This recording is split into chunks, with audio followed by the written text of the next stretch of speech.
வணக்கம் நண்பர்களே. இன்று நாம் மிகவும் பயனுள்ள ஒரு விஷயத்தை பற்றி பேசப் போகிறோம்.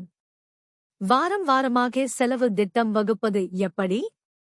பணத்தை சேமிக்க எளிய வழிகள் என்ன? இது எல்லா மத்திய தர வர்க்க குடும்பத்திற்கும் மிகவும் முக்கியமானது. வாங்க போகலாம், பயணத்தை துவக்கலாம். பார்ட் 1. வார செலவுகளை எப்படி திட்டமிடுவது?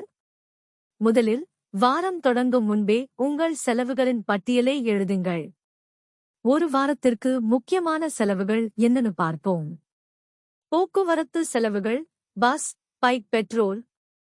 தினசரி காய்கறி மற்றும் உணவுப் பொருட்கள். அவசர செலவுகள், பிறந்தநாள், திருமண விழா. சிறு தேவைப் பொருட்கள், சேவல், பால், கடைசி நிமிட வாங்கல்கள். இதில் முக்கியமானது, தேவையான செலவுகளுக்கும் விருப்பமான செலவுகளுக்கும் வேறுபாடு புரிந்து கொள்ள வேண்டும். பார்ட் 2. போக்குவரத்து செலவுகளை கட்டுப்படுத்துவது எப்படி? ஒவ்வொரு திங்கட்கிழமை போக்குவரத்துக்கு பணம் ஒதுக்கி வையுங்கள். பஸ்ஸை பயன்படுத்துவதால் பெட்ரோல் செலவை சேமிக்க முடியும். பைக் பயன்படுத்தும் போது ஒரே நேரத்தில் பல வேலைகளை முடித்து திரும்புங்கள். ஒரே வழியில் வேலை இருக்கும் நண்பர்களுடன் ரைடு ஷேரிங் செய்யுங்கள். Right sharing. பார்ட் 3. காய்கறி வாங்கும் செலவை குறைப்பது எப்படி? தினமும் காய்கறி வாங்கும் போது எவ்வளவு தேவையோ அவ்வளவுதான் வாங்குங்கள். வார இறுதியில் மார்க்கெட்டில் ஆஃபர் காலங்களில் மொத்தமாக வாங்குங்கள். சீசன் காய்கறிகள் வாங்கினால் மலிவாக கிடைக்கும். வீணாக்காமல் காய்கறிகளை நன்கு திட்டமிட்டு சமைக்க வேண்டும். பார்ட் 4. நீண்ட கால இலக்குகளுக்கும் குறுகிய கால இலக்குகளுக்கும் சேமிப்பு. குறுகிய கால இலக்குகள், புது மொபைல், பள்ளி கட்டணம், சமையல் பாத்திரங்கள். நீண்ட கால இலக்குகள், வீடு வாங்குவது, குழந்தைகளின் உயர்கல்வி, திருமண நிதி. எப்படி செய்யலாம்?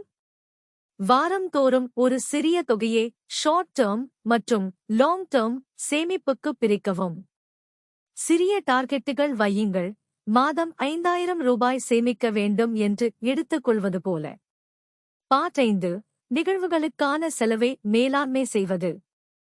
திருமணம், பிறந்தநாள் போன்ற நிகழ்வுகளுக்காக ஒரு சிறு ஃபங்க்ஷன் ஃபண்ட் ஆரம்பிக்குங்கள். ஒவ்வொரு வாரமும் 100 ரூபாய் முதல் 200 ரூபாய் வரை தனியாக வையுங்கள். விழா வந்த பிறகு கடன் வாங்காமல் இருந்துவிட முடியும். பார்ட் 6. பணத்தை சேமிக்க சிறந்த வழிகள். சேமிப்பு பையுடன் செலவு செய்யுங்கள். வாரம் ஆரம்பிக்கும் போது செலவுக்கான தொகையை எடுத்து வையுங்கள். டிஜிட்டல் சேமிப்பு, UPI சேமிப்பு, கூகுள் பேயில் சிறிய சேமிப்பு செயற்பாடுகள் தொடங்குங்கள். ரெக்கார்ட் வைத்து பாருங்கள். வார இறுதியில் என்ன செலவாகி என்ன சேமிக்கப்பட்டது என்று பார்க்குங்கள். நண்பர்களே, வார செலவு திட்டம் என்பது சிறு முயற்சியாக தோன்றலாம். ஆனால் இதனால் உங்கள் வாழ்க்கை முழுவதும் பெரும் மாற்றத்தை காணலாம். இன்றே துவங்குங்கள். வாரம் வாரமாக செலவுகளை திட்டமிடுங்கள். உங்கள் கனவுகளை நனவாக்குங்கள்.